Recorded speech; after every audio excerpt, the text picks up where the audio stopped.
तो कैसे हैं आप सभी लोग। एक बार फिर से वेलकम है आपका मेरे YouTube channel study with Yogesh में। हम लोगों ने कल वर्ल्ड हिस्ट्री का पहला टॉपिक देखा था, उसका नाम था यूरोप में पुनर्जागरण। और वो क्या था, एक थ्योरेटिकल चैप्टर था जिसमें आपको एक बार समझ डेवलप करनी थी, और वो मैंने आपको कोशिश की कि आपकी वो समझ आए। आज हम उसी टॉपिक के जो तथ्यात्मक प्रश्न हैं, यानी जो फैक्चुअल है, उसको मैं आपको बताऊंगा, फैक्ट वगैरह, और जिससे आपकी संभावना रहेगी कि एग्जाम में प्रश्न आएगा। ठीक है, तो आज हमारा ये टॉपिक कंप्लीट हो जाएगा। कल किसी नए टॉपिक के साथ मैं आऊँगा जीएस के, वो भी बहुत इंपॉर्टेंट टॉपिक होगा। अभी तय नहीं किया कि मैंने क्या कराना है, क्या वर्ल्ड हिस्ट्री को नेक्स्ट टॉपिक कराऊं या इकोनॉमी का कोई टॉपिक शुरू करूं, मैं आपको कल या शाम तक इन्फॉर्म कर दूंगा। ठीक है, देखिए कल मैंने आपको कुछ चीज़ें बताई थी होमवर्क वगैरह को, जो आपने घर में तैयार करना था। आज आपको करना है कंप्यूटर के फुल फॉर्म, यानी जितने भी फुल फॉर्म आपके पास होंगे लूसेंट की बुक में जितने भी दिए हैं, अगर सब ने वो लूसेंट कंप्यूटर की किताब ले ली है तो उसके फुल फॉर्म सब तैयार कर लेना। साथ ही साथ पॉलिटी का जो टॉपिक है अगला, उपराष्ट्रपति, वो आपको कंप्लीट करना है। यानी दोनों छोटे छोटे टॉपिक हैं, 1-1.5 घंटे का काम है, आप लोग इसको तैयार कर लेना है। ठीक है, मैं आज शुरुआत करता हूँ, अपने इस टॉपिक को आगे की ओर ले जाते हैं। देखिए कल मैंने आपको पुनर्जागरण जब समझाया था तो उसमें उसने सिलेबस में दिया, उसमें साहित्य का क्या योगदान था। देखिए पुनर्जागरण का मतलब क्या था, वैज्ञानिक सोच, तर्क, साथ ही साथ अंधकार युग से एक प्रकाशमय युग की ओर, हर चीज़ के पीछे कोई ना कोई ज्ञान विज्ञान, इस टाइप की चीज़ों को पुनर्जागरण की संज्ञा दी गई थी। अब देखिए उसमें होता क्या है, जो यहाँ के फैक्ट हैं, ये पुनर्जागरण होने का कारण क्या था, आपको सबको पता है। इससे क्या हर क्षेत्र में प्रभाव पड़ा, इकोनॉमी में प्रभाव पड़ा, अर्थव्यवस्था में कैसे पड़ा। कुस्तुदुनिया पे जब आक्रमण किया था तुर्कों के द्वारा, तो वो एशिया और यूरोप के बीच का जो रूट था वो ब्लॉक हो गया था। ब्लॉक होने के बाद उनको दूसरे रूट से घूम के आना पड़ा, जिस क्रम में अमेरिका की खोज हुई। किसने की थी, आपको पता होगा। साथ ही साथ भारत की खोज की थी वास्को डी गामा ने। नई नई खोजें हुई, तो उससे क्या हुआ, एक दूसरे के संपर्क में लोग आने लगे। ठीक है, तो विचार मिले, अर्थव्यवस्था बढ़ी, व्यापार बढ़ा। साथ ही साथ धर्म के क्षेत्र में क्या प्रभाव पड़ा, इससे धार्मिक क्षेत्र में जो धर्म की कुरीतियां थी उसके खिलाफ आवाज़ उठाई गई, अलग अलग विद्वानों द्वारा, अलग अलग साहित्यकारों, अलग अलग प्रोटेस्टेंट आंदोलनकारों के द्वारा। ठीक है, राजनीति के क्षेत्र में प्रभाव पड़ा, समाज के क्षेत्र में प्रभाव पड़ा। वो सब क्या है, हमारा रिटर्न वाला काम है, जो आपके एग्जाम की दृष्टि से इतना इंपॉर्टेंट नहीं है। आपके एग्जाम की दृष्टि से जो इंपॉर्टेंट है वो फैक्ट। तो आप लोग हेडिंग डालना, पुनर्जागरण से संबंधित मुख्य तथ्य। क्या लिखोगे, पुनर्जागरण से संबंधित मुख्य तथ्य, यानी फैक्ट क्या क्या है वो हम लोगों ने देखने हैं। ठीक है, पुनर्जागरण से संबंधित मुख्य तथ्य लिखना फैक्ट है। देखिए सबसे पहले बताता हूँ कि इसकी शुरुआत कहाँ हुई थी। ये प्रारंभ हुआ था इटली के फ्लोरेंस नगर में। ठीक है, पुनर्जागरण कहाँ से शुरू हुआ था पूछता है तो इटली के फ्लोरेंस नगर लिख लीजिए। इटली के फ्लोरेंस नगर, इटली के फ्लोरेंस नगर से इसका क्या हुई थी, शुरुआत हुई थी। अगर आपसे पूछता है कि पुनर्जागरण की शुरुआत कहाँ से हुई थी, आप लोग बता देना इटली के फ्लोरेंस नगर से इसकी क्या हुई थी, शुरुआत हुई थी। ये क्वेश्चन आपका पूछा जाता है। ठीक है, अब देखिए ये इटली से ही क्यों शुरू हुआ था, क्योंकि रोम कहाँ है, इटली में है। चर्च का मुख्यालय कहाँ था, इटली में था। सबसे ज़्यादा प्रभाव कहाँ पड़ा था, चर्च की कुरीतियों का उस टाइम पे, यानी चर्च का जो प्रभाव था जिससे लोग वहाँ परेशान थे हर कोई, तो वो इटली में पड़ा था। तो इसीलिए माना जाता है कि इसकी शुरुआत इटली के फ्लोरेंस नगर से हुई थी। ठीक है, अब देखिए इसके साथ साथ इसका अगला जो फैक्ट आता है, इसका जो अग्रदूत था, यानी इसको जो प्रारंभ करने वाला था, वहाँ का एक कवि था, उसका नाम था दांते। यानी ये बहुत प्रसिद्ध है। इसका अग्रदूत किसको माना जाता है, इटली के कवि दांते को। ठीक है, तो अगला पॉइंट लिख लीजिए, इसका जो अग्रदूत था वो कौन था, कवि दांते। ये मोस्ट इंपोर्टेंट कर देना, कवि दांते। दांते को इसका क्या माना जाता है, अग्रदूत माना जाता है, जो कि इटली के फ्लोरेंस नगर का था। कहाँ का था वो, फ्लोरेंस नगर का, फ्लोरेंस नगर का था। ठीक है, इटली के फ्लोरेंस नगर का था।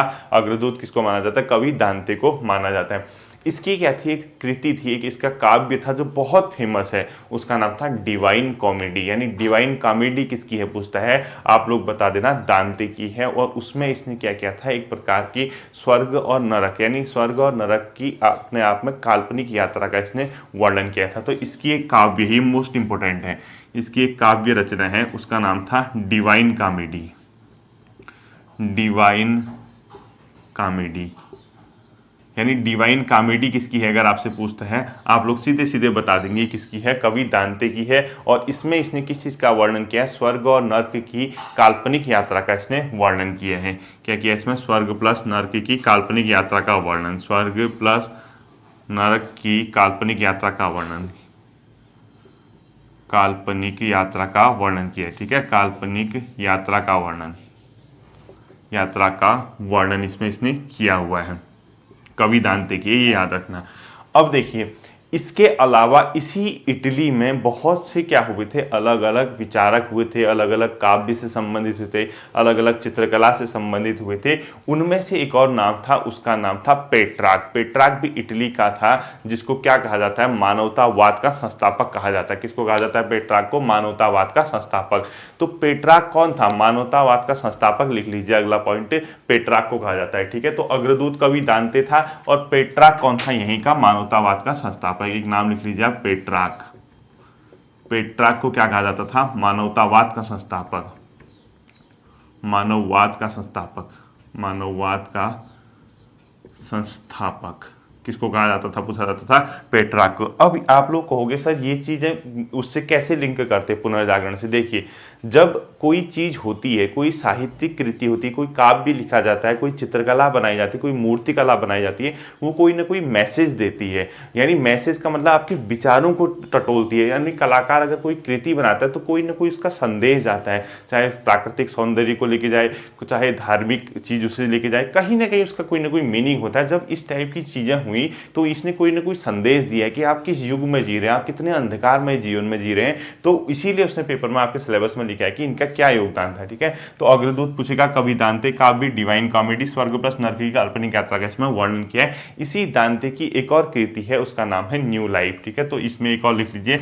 दांते की ही एक नई कृति है न्यू लाइफ। अगर आपसे पूछता है न्यू लाइफ किसके द्वारा लिखी गई है तो आप बता देना दांते, कवि दांते। दांते कहाँ का था, इटली का अग्रदूत माना जाता है इसको, किसका, पुनर्जागरण का। पेट्रार्क कौन था, पेट्रार्क को मानवतावाद का क्या माना जाता है, संस्थापक माना जाता है। पूरा आप लोग इसको नोट कर लीजिए, स्क्रीनशॉट ले लीजिए, उसके बाद में इसका आगे को करता हूँ। ठीक है, तो इसी पेट्रार्क ने एक गीत भी लिखा, उस गीत का नाम था अफ्रीका पर लंबा नामक गीत। यानी पेट्रार्क ने एक गीत लिखा था, उसका नाम था अफ्रीका पर लंबा नामक गीत, अफ्रीका पर लंबा नामक गीत, लंबा नामक गीत किसने लिखा था, पेट्रार्क। और पेट्रार्क कौन था, मानवतावाद का संस्थापक इसको माना जाता है। ठीक है, तो ये पूरा लिख लेना आप, मानवतावाद का संस्थापक। और इसने अफ्रीका पर लंबा नामक गीत क्या लिखा था, इसी ने लिखा था। इसके अलावा देखिए यहाँ पे एक दो और विचारक हुआ करते थे, एक दो और बहुत बड़े क्या हुआ करते थे, मतलब जिसको गद्यकार या कहानीकार कह सकते हो, या जिसने राज्य की नई नई कल्पनाओं का वर्णन किया। उसमें इटली का ही एक बहुत प्रसिद्ध व्यक्ति था जिसको बोला जाता है इटालियन गद्य का कहानीकार, यानी इटालियन गद्य का जनक, यानी कहानीकार का जनक जिसको बोला जाता है, उसका नाम था बोकेसियो। ठीक है, तो अगला पॉइंट लिखोगे बोकेसियो, इसका नाम लिख लोगे बोकेसियो, बोकेसियो। इस बोकेसियो को क्या बोला जाता था, आप लोग लिखोगे इटालियन गद्य का जनक, यानी इटालियन गद्य या कहानीकार का जनक लिखोगे, इटली का। ठीक है, इटालियन, हिंदी में इटालियन बोलते हैं। ठीक है, इटालियन गद्य का जनक, गद्य का जनक किसको बोला जाता है, बोकासियो को। ब्रैकेट में क्या लिखोगे, कहानीकार, कहानीकार। इटालियन गद्य का जनक किसको बोला जाता है पूछेगा तो बोकेसियो को बता देना, और इटालियन गद्य का जनक या कहानीकार बोलते हैं। ठीक है, इसकी एक प्रसिद्ध कहानी थी, उसका मतलब पुस्तक थी, उसका नाम था डेकामेरॉन। ठीक है, इसकी प्रसिद्ध पुस्तक का नाम लिख लीजिए, डेकामेरॉन पुस्तक। इसकी प्रसिद्ध पुस्तक का नाम था डेकामेरॉन। इसकी प्रसिद्ध पुस्तक क्या थी, डेकामेरॉन थी। तो अगर आपसे देखिए अग्रदूत पूछेगा, इटली से शुरू हुआ था, कौन था, दांते। इसकी डिवाइन कॉमेडी बहुत फेमस है, इसकी रचना की थी, और इसने न्यू लाइफ की भी रचना की थी। पेट्रार्क को मानवतावाद का संस्थापक कहा जाता है, और बोकेसियो को क्या बोला जाता है, यहाँ पे इटालियन गद्य का जनक कहा जाता है, जिसकी पुस्तक का नाम था डेकामेरॉन। ठीक है, ये आप लोगों को पता होना चाहिए। अब देखिए एक आधुनिक विश्व था, जैसे मॉडर्न वर्ल्ड हुआ था, उसमें पहले स्टेट यानी जो राज्य आज के टाइम पे आपको दिखते हैं, जर्मनी, इटली, फ्रांस, इस टाइप के पहले नहीं हुआ करते थे, सब तो पहले मिक्स था। तो एक बहुत बड़ा राजनीतिक चिंतक था, उसका नाम था मैकियावेली। उसने राज्य क्या होता है, राष्ट्रवाद क्या होता है, इसके बारे में कुछ चीज़ें बताई, यानी राज्य को नए ढंग से उसने परिभाषित किया। और उसकी एक बहुत प्रसिद्ध कृति है जिसका नाम है द प्रिंस। ये क्वेश्चन आपसे फैक्ट में पूछा जाएगा, तो द प्रिंस किसकी है पूछता है तो मैकियावेली की। ठीक है, तो अगला पॉइंट में इसको इरेज करता हूँ, आप लोग देख लेना, इसको नोट कर लेना। द प्रिंस किसने लिखी है, मैकियावेली। तो अगला लिख लीजिए द प्रिंस। द प्रिंस किसकी, और मोस्ट इंपोर्टेंट कर देना इसको, द प्रिंस किसने लिखी है, मैकियावली, मैकियावेली, और मैकियावली भी यहीं का था, इटली का, ठीक है। मैकियावली ने द प्रिंस लिखी है और इसमें किस चीज़ का किया है, राज्य के नए रूप का वर्णन किया है, राज्य के नए स्वरूप का वर्णन, यानी राज्य कैसे हो, नए किस प्रकार से राज्य काम करेंगे, स्वरूप का वर्णन इसमें इसने किया है, ठीक है। तो जब ये सब घटनाएं होती, इस प्रकार की कृतियां रचित हुई, इस प्रकार की रचनाएं रचित की, तो लोगों के दिमाग में इससे कोई ना कोई मैसेज गया कि हम क्या कर रहे हैं, कहाँ जी रहे हैं, इसीलिए उसने साहित्य वगैरह का योगदान दिया। अब सिर्फ साहित्य ही नहीं, यहाँ पे कलाकार भी बहुत हुए थे। तो अगला हेडिंग लिख लीजिए आप ऊपर, कलाकार, ठीक है। यानी यहाँ पे कौन कौन से कलाकार हुए थे हमने वो भी देखना है। अब कला के अंदर क्वेश्चन पूछा जाता है बहुत बार, आप लोगों ने कई नाम सुने भी होंगे, मैं आपको बताता हूँ। तो आप लोग लिख लीजिए कलाकार। यहाँ कौन कौन से इतने प्रसिद्ध कलाकार हुए इटली में, क्योंकि कला भी कोई ना कोई मैसेज दे रही थी। उसमें पहला नाम लिखोगे आप लियोनार्दो द विंची। क्या लिखोगे, लियोनार्दो द विंची। आपने नाम सुना होगा इसका, Leonardo the Vinci, the Vinci, ठीक है। लियोनार्दो द विंची कौन था, इटली का एक बहुत बड़ा कलाकार था। इसका नाम आपने पक्का सुना होगा, और इसकी जो कलाएं थी यानी इसकी जो रचना थी उसको पेपर में पूछा जाता है। दो बहुत फेमस है, एक तो द लास्ट सफर और दूसरा नाम है मोनालिसा। ये बहुत फेमस है, ठीक है। इसकी दो रचनाएं, द लास्ट सफर, द लास्ट सफर, द लास्ट सफर किसकी है पूछता है आपसे, तो आप बता देना लियोनार्दो द विंची की। और मोनालिसा तो बहुत इंपॉर्टेंट है, और मुझे लगता है कि मोनालिसा हर किसी ने इस चित्र को देखा होगा। अब आप लोग कहोगे सर हमने नहीं देखा है, एक बार गूगल करना, आपको पता चल जाएगा कि आपने मोनालिसा जरूर देखा होगा, ठीक है। मोनालिसा, तो द लास्ट सफर और मोनालिसा किसकी है पूछता है, तो लियोनार्दो द विंची की है, ठीक है। और ये बहुत इंपॉर्टेंट है, दोनों के दोनों इंपॉर्टेंट है, मोनालिसा तो बहुत इंपॉर्टेंट है। तो ये दोनों किसकी है, लियोनार्दो द विंची की। इसी के अलावा एक माइकल एंजेलो आया था यहीं पे कलाकार, उसका नाम था the last judgement. Michelangelo का नाम लिख लीजिए, माइकल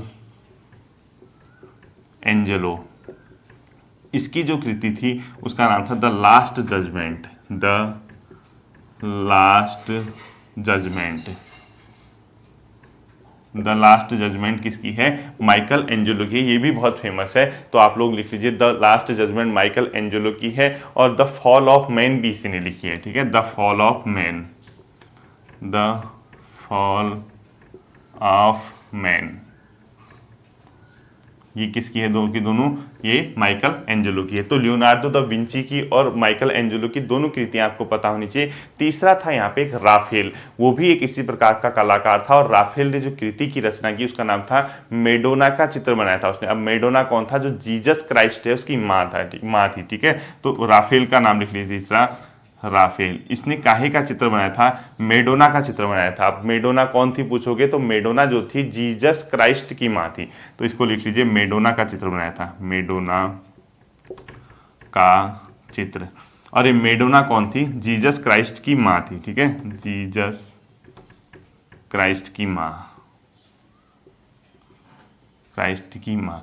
तो इस प्रकार की एक्टिविटी जब यहाँ हो रही थी तो ये लगने लगा था कि यार ये इन चीज़ों से कहीं ना कहीं कोई मैसेज गया। तो यूरोप में पुनर्जागरण, अब सिर्फ कला साहित्य नहीं, विज्ञान के क्षेत्र में भी हम देखेंगे क्या क्या उस टाइम पे हुआ था। तो एक अंतिम यहाँ पे फैक्ट लिख लीजिए, उसका नाम था पुनर्जागरण काल में चित्रकला का जनक, उसको बोला जाता था जियाटो। जियाटो लिख लीजिए डैश करके, जियाटो, जियाटो। इसको क्या लिखोगे, पुनर्जागरण काल में चित्रकला का जनक, पुनर्जागरण काल में चित्रकला का जनक, ठीक है। चित्रकला का जनक था ये, चित्रकला का जनक कौन था, जियाटो था। पुनर्जागरण काल में चित्रकला का जनक। ये पूरा का पूरा आप लोग क्या कर लीजिए, स्क्रीनशॉट ले लीजिए, मैं साइड में खड़ा हूँ, देख लीजिए, फिर मैं इसको इरेज करता हूँ और अगला फैक्ट हम लोगों ने देखना है। स्क्रीनशॉट आपने उन्हें लिख लिया होगा, देख लिया, अगला फैक्ट देखिए। कुछ और फैक्ट बचते हैं। अब हम इटली से थोड़ा बाहर की ओर आते हैं, यानी यूरोप में इटली के जो वहाँ पे साहित्य का, कला का योगदान था, उससे थोड़ा हट के यूरोप के अन्य कंट्री में वहाँ पे क्या हुआ था वो देखते हैं। एक तो देखो धर्म के मामले में सुधार चल रहा था, धार्मिक सुधार आंदोलन आप लोगों ने सुना होगा, क्योंकि चर्च से सब परेशान थे, चाहे व्यापारी वर्ग, राजा वर्ग, आम जनता हो। तो मार्टिन लूथर किंग ने सबसे पहले इसका बेड़ा उठाया कि धर्म सुधार आंदोलन चलाया जाए। तो सबसे पहले आप लोग क्या लिखोगे, धर्म सुधार आंदोलन का प्रवर्तक किसे माना जाता है, वो था मार्टिन लूथर किंग, ठीक है। पहला फैक्ट लिखोगे, धर्म सुधार आंदोलन, धर्म सुधार आंदोलन का प्रवर्तक, आंदोलन का प्रवर्तक, यानी ये किसने चलाया वाली बात, ठीक है। इसका नाम था Martin Luther king, Martin Martin Luther king. और ये कहाँ का था अपने आप में? मार्टिन लूथर जर्मनी का था, जबकि इसने इंग्लैंड से क्या किया था? धर्म सुधार आंदोलन को चलवाया था। ये अपने आप में तो कहाँ का था? जर्मनी का था। ये कहाँ का था? अपने आप में जर्मनी का था। और इसने कहाँ शुरू किया था धर्म सुधार आंदोलन? इंग्लैंड में शुरू किया था। ठीक है, सबसे पहले इसी मार्टिन लूथर किंग ने सबसे पहले जो बाइबल है, यानी जो इनकी बुक थी, प्रसिद्ध बुक, उसका जर्मन भाषा में क्या किया था? ट्रांसलेशन किया था। तो मार्टिन लूथर किंग के नीचे आप एरो लिखोगे और इसमें क्या लिखोगे? बाइबल का जर्मन भाषा में ट्रांसलेशन, अनुवाद का जर्मन भाषा में। ठीक है, जर्मन भाषा में अनुवाद किसने किया था? इसी ने किया था। ये बहुत फेमस हुआ था 16वीं सदी में। धर्म सुधार आंदोलन किसने चलाया पूछता है वहाँ तो? मार्टिन लूथर ने। और बहुत फेमस है और जर्मन भाषा में इसने क्या किया था? बाइबल का ट्रांसलेशन किया था। इसके अलावा एक दो बहुत फेमस बुक हुई थी। वो एक इंग्लैंड का हुआ करता था, उसने यूटोपिया नामक एक पुस्तक लिखी थी। यूटोपिया एक आदर्श समाज की कल्पना करता है, यानी एक आइडल सोसाइटी कैसी होनी चाहिए, कैसे लोग होने चाहिए, कैसे राजा काम करे, कैसे सैनिक वर्ग, क्या टैक्स सिस्टम हो, यानी एक आदर्श समाज, यानी आइडल समाज कैसा हो, इसकी बात बताई थी यूटोपिया नामक पुस्तक में। और यूटोपिया नामक जो पुस्तक थी वो किसके द्वारा लिखी गई थी? टॉमस मूर के द्वारा। ठीक है, तो अगला लिखो, यूटोपिया लिखी गई थी। यूटोपिया, ये यूटोपिया किसके द्वारा लिखी गई थी? टॉमस मूर के द्वारा। ठीक है, और ये बहुत फेमस बुक है। और यूटोपिया में क्या किया गया? आदर्श समाज की कल्पना, आदर्श समाज की कल्पना, आदर्श समाज की कल्पना की गई है। ठीक है, ये सब पुनर्जागरण को योगदान दे रहे थे कि आखिर कैसा होना चाहिए। लोगों ने ये पढ़ा, उनको लगा यार वास्तव में ये होना चाहिए, अब वहाँ अलग ही चल रहा है सिस्टम, तो इसी वजह से। ठीक है, यूटोपिया किसने लिखी? टॉमस मूर ने।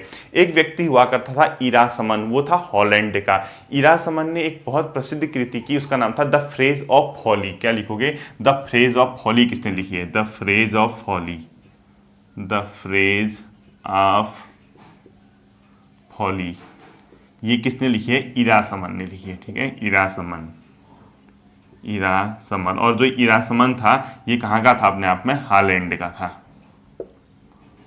हॉलैंड।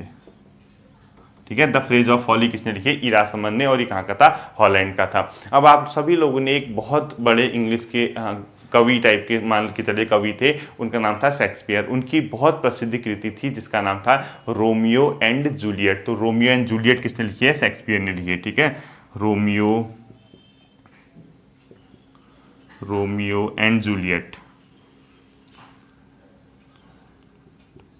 तो ये रोमियो एंड जूलियट किसने लिखी है? शेक्सपियर ने लिखी है। ठीक है,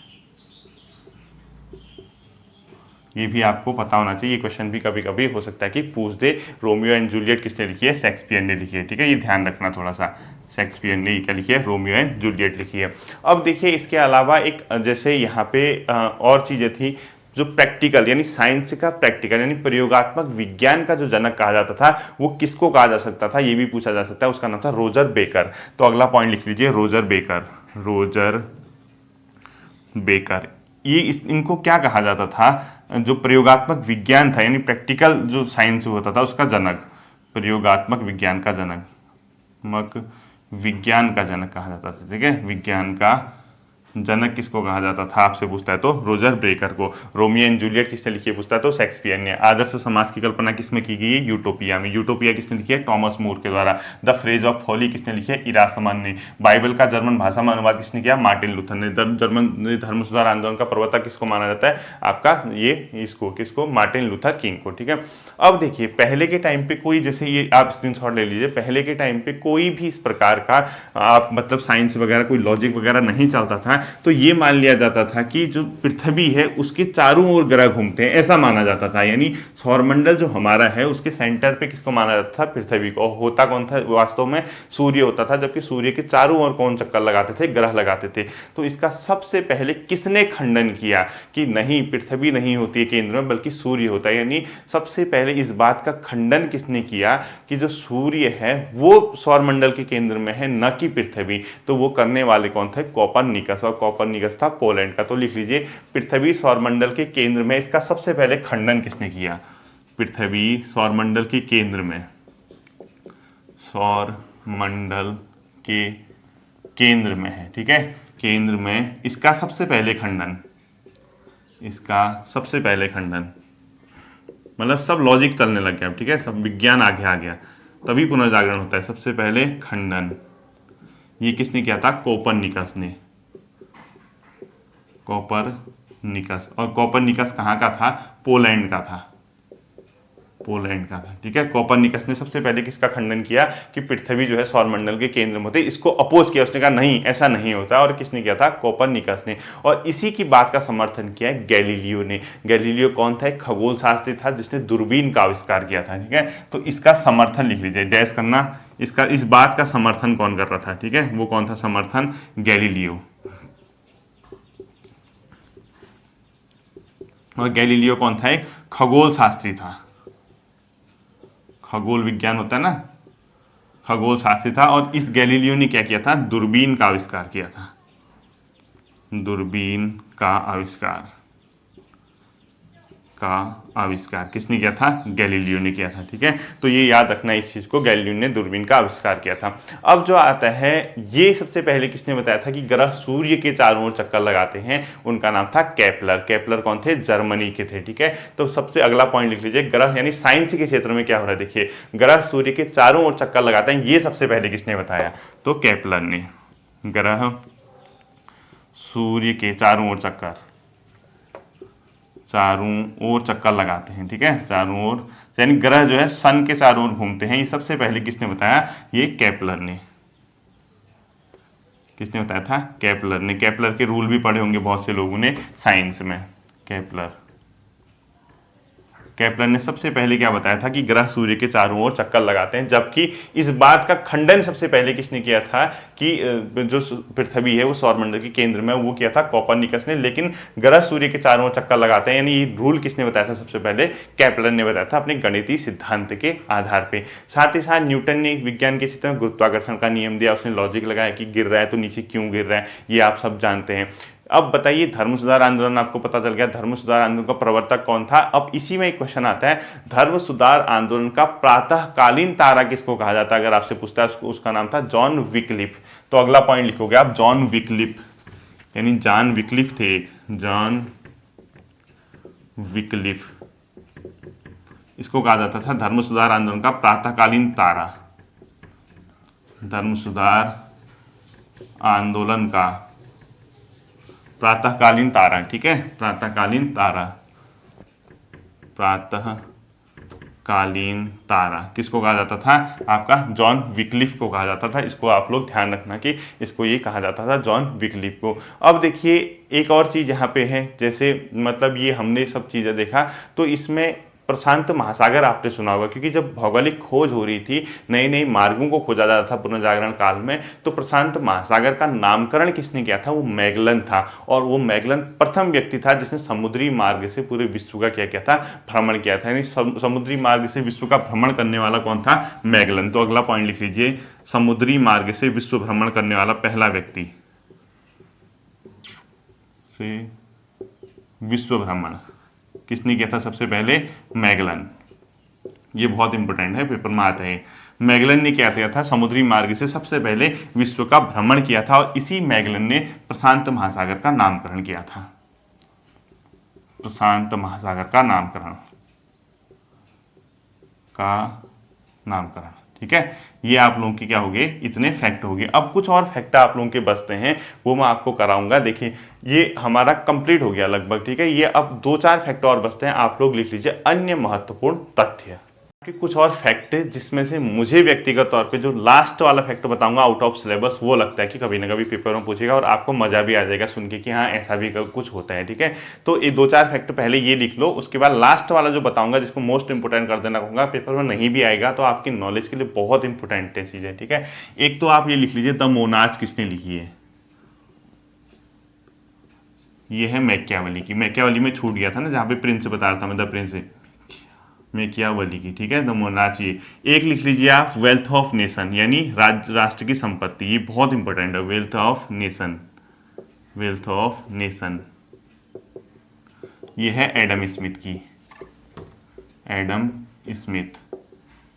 ये इकोनॉमिक्स में भी आता है क्वेश्चन, और ये वन लाइनर में ऐसे पूछ भी देता है। वेल्थ ऑफ नेशन किसके? एडम स्मिथ के। ठीक है, एक देखिए वहां पे स्थापत्य कला का विकास हो रहा था पुनर्जागरण काल में। स्थापत्य कला जैसे मंदिर की कला, और आपके मतलब जो स्थापत्य बनते, जो बिल्डिंग वगैरह बनती, उस कला का विकास हो रहा था। तो उसमें एक व्यक्ति था जिसका नाम अभी मैंने माइकल एंजेलो बताया था, उसको बोला जाता था रेनेसां मैन। तो अगर आपसे पूछता है पुनर्जागरण काल में रेनेसां मैन किसको कहा जाता था? माइकल एंजेलो को, और वो बहुत प्रसिद्ध था उस चीज के लिए। ठीक है, तो रेनेसां मैन लिख लीजिए, रेनेसां मैन। ये किसको कहा जाता था? Michael Angelo, Michael Angelo. ठीक है, ये भी किसको कहा जाता है? रेनेसां मैन, माइकल एंजेलो को कहा जाता था। आपने एक संगीत के क्षेत्र में भी बहुत बड़ा वहाँ पे क्या था? योगदान रहा था पुनर्जागरण काल में, संगीत भी बहुत आगे बढ़ा था। तो आपने एक चीज़ सुनी होगी, ऑर्केस्ट्रा, देखा भी होगा, जो बजाते हैं ना। तो ऑर्केस्ट्रा का जो निर्माता था उसको बोला जाता है विलियम बर्क। तो ऑर्केस्ट्रा का निर्माता लिख लीजिए, ऑर्केस्ट्रा इसे लिख लीजिए, विलियम बर्क लिख लीजिए पहले, उसके विलियम बर्क नाम है ना इसका, विलियम बर्क।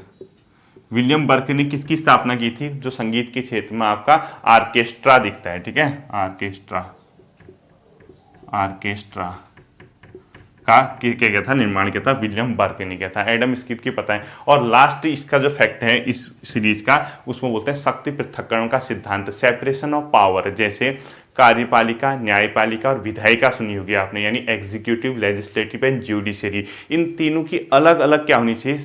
को शक्तियां अलग अलग देनी चाहिए ताकि एक दूसरे के क्षेत्र में इंटरफेयर ना करें।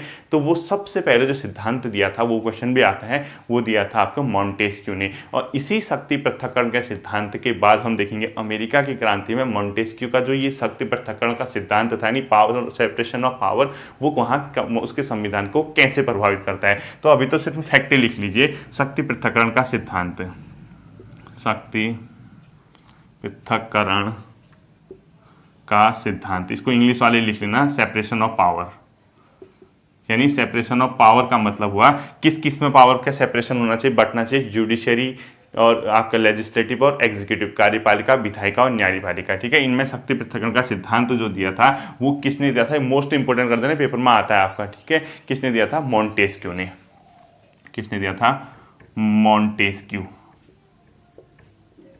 ये बहुत इंपॉर्टेंट है, शक्ति पृथक्करण के सिद्धांत के लिए कौन जाना जाता था? मॉन्टेस्क्यू। तो ये तो आपके क्या थे? अभी ऐसी नॉर्मल वन लाइनर टाइप के क्वेश्चन थे जो इस पुनर्जागरण काल की प्रसिद्ध घटनाएं हुई थी। अब आप कहोगे सर इसका पुनर्जागरण से क्या संबंध है? अब कोई वेल्थ ऑफ नेशन बुक लिखेगा जो अर्थव्यवस्था के बारे में पढ़ाएगा, जो उसमें पढ़ेंगे लोग तो पता तो चलेगा ना क्या चर्च कहाँ लगा है, लोग किस अर्थव्यवस्था की बात कर रहे हैं। कोई अलग अलग ये शक्ति पृथक्करण का सिद्धांत देगा, बताएगा कि कार्यपालिका कहाँ होगी, न्यायपालिका, और वहां तो एक ही के पास शक्तियां हैं, तो उसका विरोध होगा, तब जाके ये क्वेश्चन आपसे पूछे जाते हैं। अब लास्ट जो हेडिंग है वो आउट ऑफ आपका सिलेबस है, उसको लिख लीजिए 30 वर्षीय युद्ध, उसको मोस्ट इंपोर्टेंट कर देना। साथ साथ ही वेस्टफेलिया की संधि, ये दो चीजें बहुत इंपॉर्टेंट हैं। ठीक है, देखिए यूरोप में क्या हुआ था, एक 30 वर्षीय युद्ध के नाम से जाना था एक चीज, 30, वो बहुत इंपॉर्टेंट है। ठीक है, वर्षीय युद्ध, जो 30 वर्षीय जो युद्ध था, ये 30 वर्षीय युद्ध कब हुआ था आपको बताता हूँ, 1618 से 1648 के बीच,